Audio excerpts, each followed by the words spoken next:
Dahil umabot na po sa 57 na kaso bawat araw ang nakikita nating positibo sa HIV mula Enero hanggang Marso nitong 2025 o nitong first quarter of this year, mas napaigting ng Department of Health ang pagbibigay ng libreng antiretroviral or ARV drugs sa ating mga kababayan na namumuhay na may HIV or people living with HIV. Ang bilin po ng Pangulong Marcos, padaliin ang pagbibigay ng serbisyong ito sa pamamagitan ng mas mabilis na proseso sa mga pangunahing ospital na puntahan ng mga taong namumuhay na may HIV. Kahapon, sinumulan na po natin ang patient appointment system naman sa San Lazaro nung 1 linggo sa Pabella para sa mga buntis. Ito ay para madali ang makuha ang schedule ng mga kailangan magpakonsulta at kukuha ng gamot sa HIV. Sa sistemang ito, masisiguro din natin na regular na ang pagkonsulta ng mga persons living with HIV at regular na ding makukuha ang libreng maintenance ARV drugs para ma-manage ang kanilang kondisyon na nakaalay din para sa ating mga DOH, ang counseling at ang ating mga kababayan ukol sa mahabang pamumuhay ng mga taong may HIV. Bukod sa libreng ARV, libre rin po magbigay ng DOH ang HIV screening test sa iba't ibang HIV hubs kabilang ng San Lazaro Hospital. Pwede rin po magpa-schedule ng HIV confirmatory test. Dahil importante po na alam natin ang HIV status ng isang tao para mabigyan agad siya ng gamot at hindi na lumala ang HIV sakaling reactive po ang pasyente. Hindi na po death sentence ang HIV sa panahon ngayon.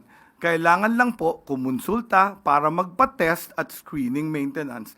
Maintenance lang ang kailangan po. Katapat niyan, para lang na siyang high blood or diabetes na basta meron kang gamot, tuloy-tuloy po ang magagawa. At ang DOH po, magagawa natin ito. Good morning, Secretary. Sir, balikan ko lang po yung doon sa report nyo kanina on HIV cases. Nagkausap po ba kayo ni President Marcos doon po sa inyong recommendation to declare a national public health emergency on HIV? At ano po yung mga karagdagan niyang directives to address the concerns? Okay, nakasulat na po tayo dyan to yung mga usual memo ko to the President and to Executive Secretary. In fact, nakaschedule na ang meetings namin yan sa Cabinet. Nauudlot lang. Maraming beses naudlot dahil marami tayong ibang issues. Pero ang trabaho ng DOH, tuloy-tuloy, ang recommendation ng pagdeklara ng public health emergency ay binigay ng Philippine National AIDS Council. Ito po yung highest governing body sa programa natin ng AIDS. Ito ay na-create ng isang executive order. At sabi nila, para lumakas ang lahat ng mga estratehiya, we have a national strategy for HIV.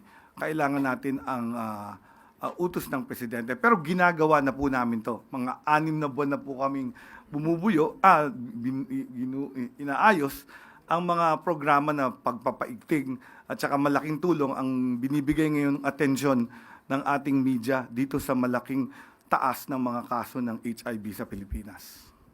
One follow-up lang, Sec. Na-mention niyo rin po kanina na mas umigting yung pagbibigay po natin ng mga libreng ARV drugs. So far po ba enough ba yung supply ng mga antiretroviral drugs for PLHIVs and yung mga testing kits po or government testing centers para sa mga gustong magpa-test? Tama.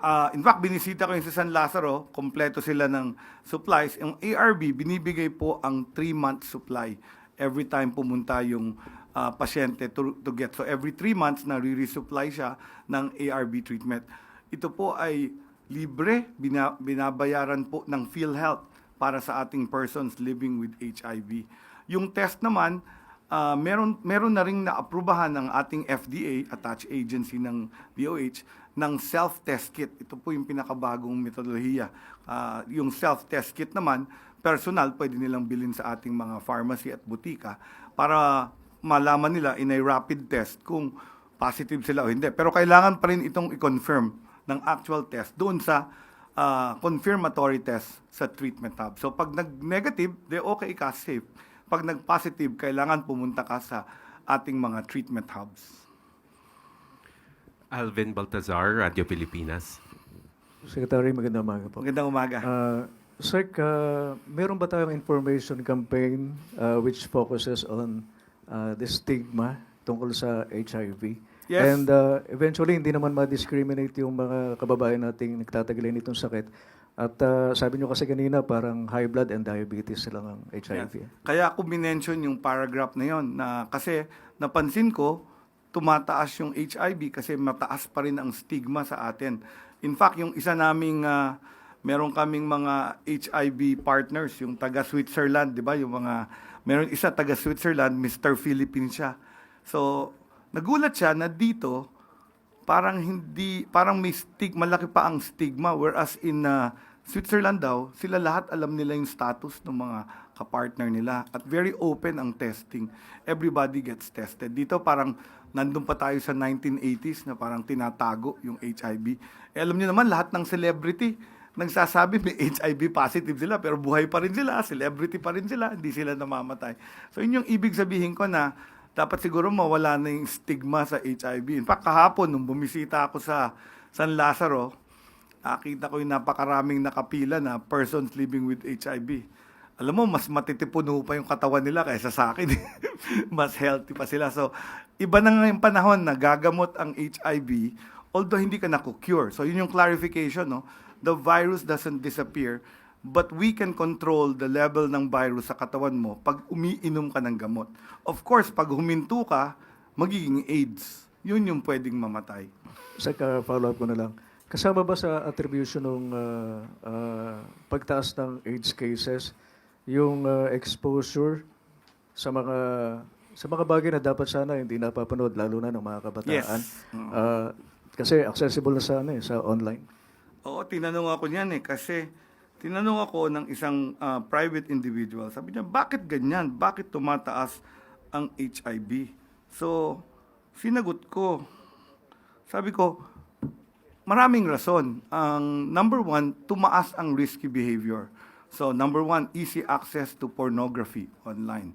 Number two, mga dating apps. Number three, hindi gumagamit ng protection, unprotected sex. Number four, nauso yung, nung nagka-monkeypox, na-discover ko itong mga behavior na to. May mga spa na nagpipretend na spa, pero actually brothel sila.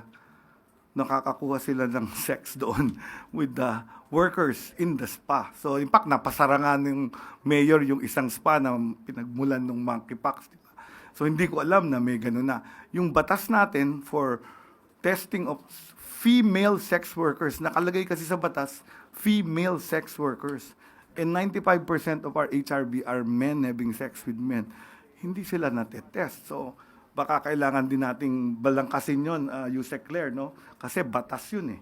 Interpretation ng law. Female sex worker ang nakalagay. So, ano pa bang yung stigma na sinabi mo kanina, ayaw nila magpa-test, natatakot sila. And the fact na mga bata ito, ang feeling ko, it's about the raging hormones of an adolescent.